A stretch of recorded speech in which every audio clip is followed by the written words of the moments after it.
The following is a special presentation of Tony Curry Radio. Keep your mission on your mind and your mind. Welcome back to another Mission Minded. Keep your mission on your mind. Your mind, Mission your mission. Minded He's Michael Coleman, with Heart of Alabama Michael Food Bank. They do wonderful work down there in the beautiful city of Montgomery, Alabama, 35 counties, the great state. We do a show called Bite by Bite, which airs right after this one on our TKR host of radio stations. So please make sure you listen to that as well, specific to Feeding America and the Heart of Alabama Food Bank. This is more of a business show. We got emails, my friend. First of all, you doing okay? Everything good? Yeah, starting the day early with you, early recording, but I love it. That's when my juices are flowing the most, early in the morning. Let's get after it then. Info at TonyCurryRadio.net, info at TonyCurryRadio.net. Again, we got a lot of questions in here. I kind of go through I read about every one of them, but as long as I have something to do with business questions, and we've had a lot of great business questions, certainly with what's going on with Donald Trump and the tariffs and all those other things. So we'll rip through those, and if you've got one, info at TonyCurryRadio.net, info at TonyCurryRadio.net. Here's one that is very interesting, and it applies to myself because I just mentioned before we started the show, my son who's got special needs, we had his IEP yesterday, and part of his progress is he employable? Jerry in Birmingham, Alabama has a business and wants to know if there are any benefits to employing individuals with special needs or who are challenged. I know Publix employs a lot of special needs kids to bag groceries like that. I think that's super wonderful because there's a lot of kids that are on the autism spectrum that maybe can't drive or can't usually do that. Are there any special benefits outside just doing God's work and doing service work there? And if you want to institute some type of special needs work as part of your business, you build widgets and like you want to help out a little bit, how do you go about that? Yeah, it's a huge challenge. But I will tell you, let's set aside just the obvious that, hey, it's a good thing to do to bless people. But there's some state, I would check in with the workforce development initiatives with the state. Things like Easter Seals, Goodwill Industries, those kind of things. Okay. They provide jobs, but they also are looking for people. The state vocational rehab, they have, if a business takes on somebody, almost like an apprenticeship program, they will pay for part of their salary for a certain amount of time. So what they're trying to do, obviously, is incentivize, because there's lots of businesses out there that care about it, care about people with special needs, but they also, depending on what those special needs are, it can be costly. It can increase the amount of supervision time. It can increase safety issues if somebody's working in a potentially dangerous area. But let me just give you one example here. I don't know if this falls up under vocational rehab. You'll get lots of things. When you think about special needs, lots of times our minds just drift to there's some mental challenges within individuals. But vocational rehab has all sorts of people. And one in particular, lots of times, are military people who have PTSD that just struggle to get back into the workforce.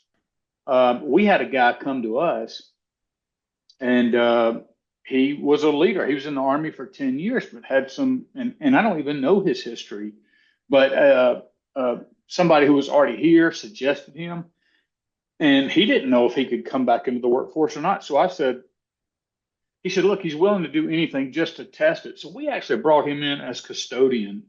Okay. And we just said, can you just come every day and just be in the environment and just see how you do? Well, it was very clear right away. I mean, he humbled himself. This has been a leader of troops, and he comes in to be our custodian. And every time I would walk out in the warehouse, I wasn't looking to see, but there he was. And I never found him not working. I mean, if he didn't have anything directly to do, he would be out there with a rag cleaning rails and racks and everything else. I mean, just going above and beyond. So then once we found out that he could do that, we moved him over into the customer service side. and he excelled at that. And now he's a manager Nice. that handles all our outbound distribution, and he kills it. So lots of times it's people need a chance. Now, we have a business here, Chappie's Deli in Montgomery area. And David Baranko owns that, an incredible guy, has a heart for the community. He will hire special needs at times. And so he will hire people with Down syndrome, and he lets them work at the counter and help out. He has a place for them, a place for belonging, a place for community. And he knows he's not going to get as much tip out of some of those employees as he will. They, again, have to require a little bit more supervision, but they're there every day. You're pouring into somebody's life. You're using your business as more than just a money-making endeavor. And so I really want to encourage you, but look into all the opportunities the state. I would go on to Alabama Workforce Development. I'm sure a Google search will produce all of those things, that the benefits of hiring people with special needs. But yeah, there's a lot of need, but a lot of great work that can be done. And you'll get an employee that appreciates you, loves you, and shows up every day to work with a good attitude. There's no doubt. Info at TonyCurryRadio.net. This is Mission Minded. He's Michael Coleman, CEO of the Heart of Alabama Food Bank. Gentleman in Huntsville does not want me to use his name. He said he listens to the show every single week. He loves it. He said he had heard that Michael, speaking of you, had business with your ex-wife, and said he's in the he's in the throes of starting a business with his wife and does not want to start a business with his wife. She came up with the idea. Basically, it's about a 2-page email here. Basically, they both have a passion for something. They both can make money doing it. She's like, let's start a business. And he's like, okay, but he does not. He said, I love her, but I don't want to work with her all day long. And so he's trying to figure out how to go about dealing with this. Can you talk about how that works? Because it's a very legitimate question. Some people, there's a reason why some people love going to work, is so they can get away from their mate, and that's okay. Man, my heart pours. I don't know who this gentleman is, but my heart. He asked me not to use his name, so I was and I totally get it too. So let me explain. And I am going through a divorce. So the only reason, when the idea, my wife had told me years ago, she said, I think I would love to run like a children's boutique or something like that. So when this boutique came up for sale, here's me trying to, appease her, but I knew that she had personal shortfalls, shortcomings, that just in her personality and her attention to detail, that there was no way she could run a business. She didn't have the savvy. She was introverted, so she was not going to be good with customers. On and on and on. There were so many things that I knew would be a disaster. The only reason I agreed to do it was my daughter agreed to quit teaching and come do it with her, and we were going to pay my daughter as the manager. So she and my daughter could do it together, and that was a thing. And then my daughter is more outgoing and has a different perspective than my wife did. And so my wife she would be good about organizing and displaying, and those were her strengths. Mm-hmm. My daughter was more of, hey, get us on the internet and Shopify and doing all the technical stuff. And so they were able to pair that together. But after COVID hit and destroyed the business, because we had an interstate location, people were used to years from traveling down to the beach. They would stop that. Well, all that went away. And then we had to go to online only. And technology to my wife was like kryptonite to Superman. And it absolutely, I just said, this is going nowhere. She was telling me, I'm doing all I can. And I'm like, I got a list of 25 things you're not doing that you could be doing. She just didn't know what she didn't know. So let me save this guy a future divorce. It's better now to sit down in as unemotionally as you can and say, here are the qualities that I think need to be in a business partner, like, first of all, he needs to start with his own strengths and weaknesses if he's going to explain this to her and say, Yep. okay, here's what I'm good at, and here's what I think I'm not as good at. And so if I'm going to go into business, I need somebody to offset my my bad qualities with their good qualities. And if she can't do that, that's an out right there, just to say, look, we may both be good at this, but nobody's good at this. And why go into a business if you know it's not likely to be successful? There's huge holes that need to be filled. The second thing is talk about your concern that being together all the time or doing something like that, and then the additional stress on the marriage. And all this is true. Additional stress on the marriage, and then it has the potential to destroy your personal relationship, that you're not going to be able to keep a personal relationship and your business relationship separated. Mm-hmm. And so for the sake of your marriage, you don't think it's a good idea. If she continues to insist on it, what I would do is then suggest that she put together a business plan to see how motivated she is. Because a lot of people fall in love with the idea. Same thing with nonprofits. Oh, God's calling me to start a nonprofit. They love the idea until they get in there and start having to do all the work. And then they're, So I would suggest that my wife, if she was just hell bent on going into business, I wouldn't agree to go into business. What I'd say is, I'm gonna sit on the sidelines, but I'm gonna advise, I'm gonna coach, I'm gonna be a part of it, but not formally. Mm-hmm. Let her put a business plan together, help guide her, help coach her, help support her. And if you both do it well, then you can give input, but I would let it be hers, let her own it, and you support it. That way, if it falls apart, it's not going to destroy your personal marriage, and you're not tied to it. In the event your marriage did end, you're not legally connected to it in any sort of way. So there's some safeguards to put into place. And I wish that a marriage counselor, and again, I'm divorced too, and I look back at a lot of things and I go, man, we could have started marriage counseling 10 years ago. You don't start marriage counseling when times are tough. You should start it before times get tough, so times don't get tough.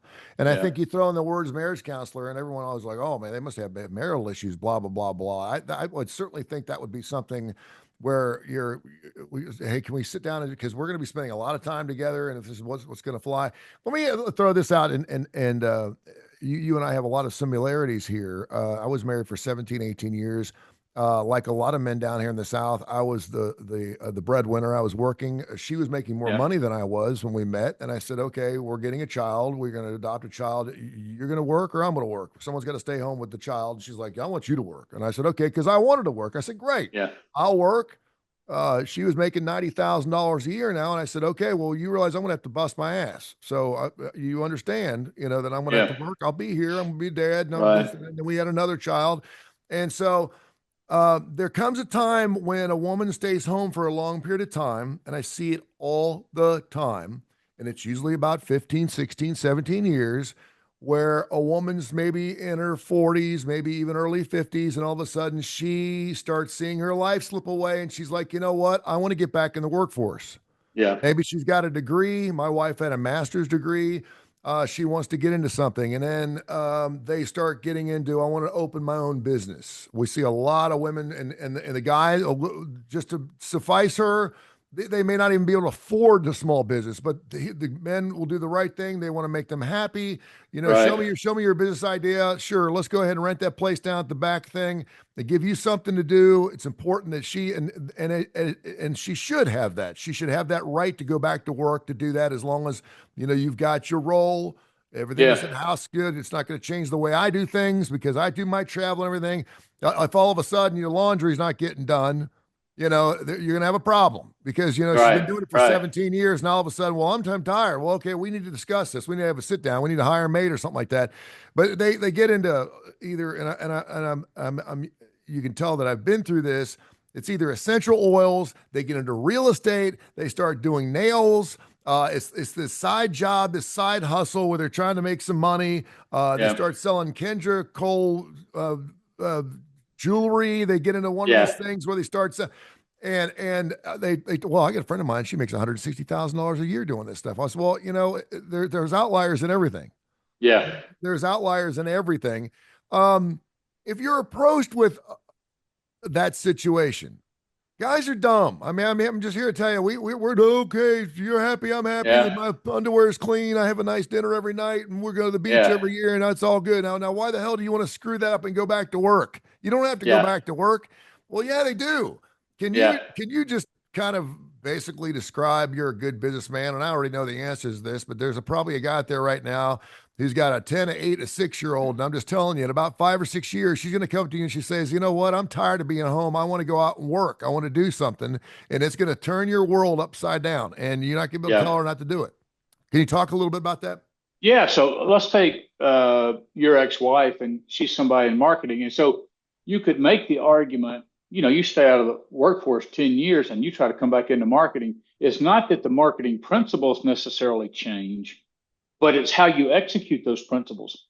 Because when I first started, Shopify was out. This was in 2018, but now it's like, if you're going to have, and Shopify has, it's just blown the roof off. And there's so many, but technology gets further and further and further. So if you come in trying to do, stuff from 10 years ago, you are so out of the loop. So one of the things that, because my wife and my daughters are both teachers.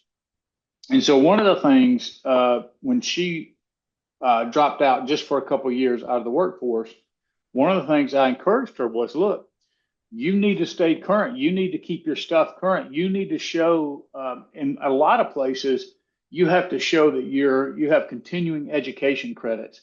And there's tons of things that are free on the internet. So if you have somebody that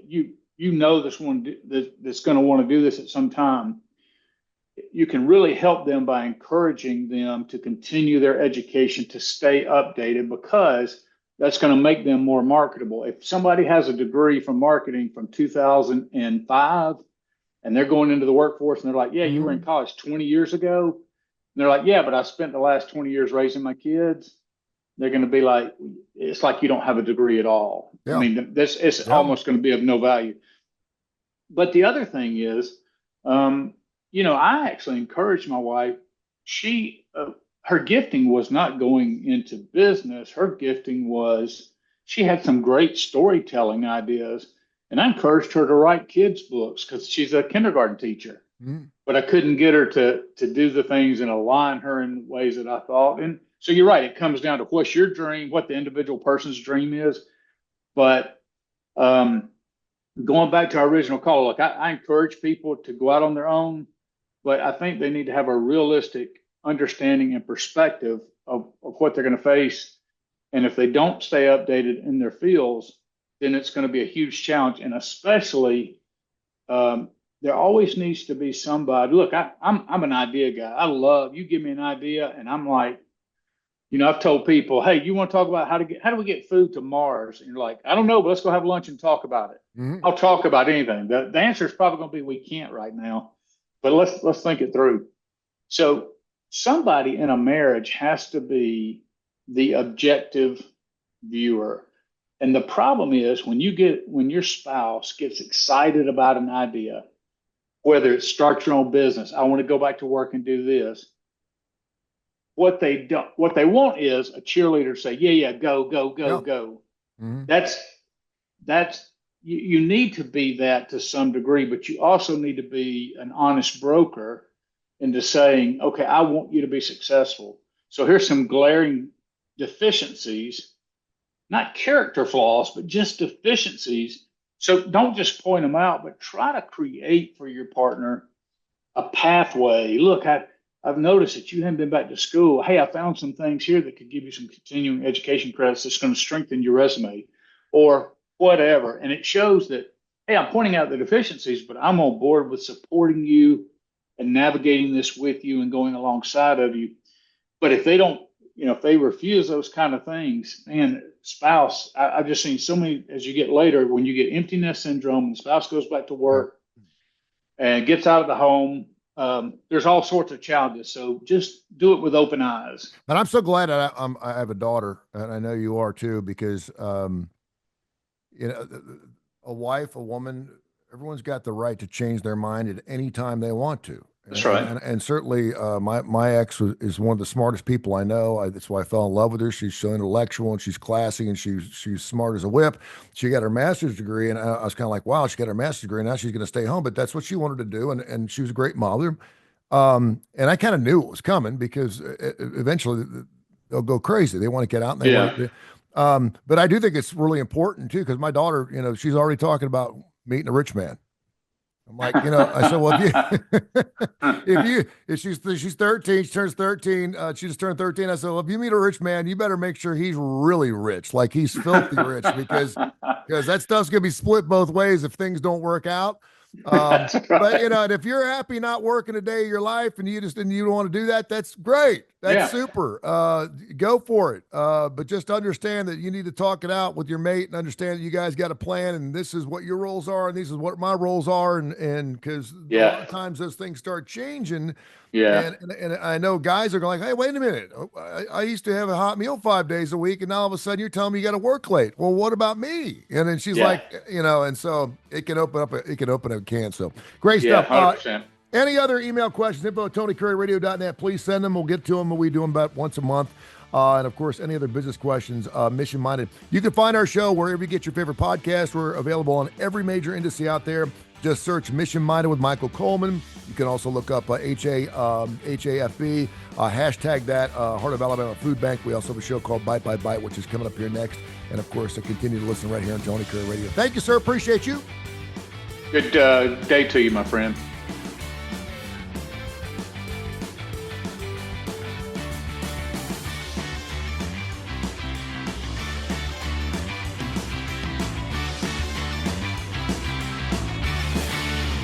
This has been a special presentation of Tony Curry Radio.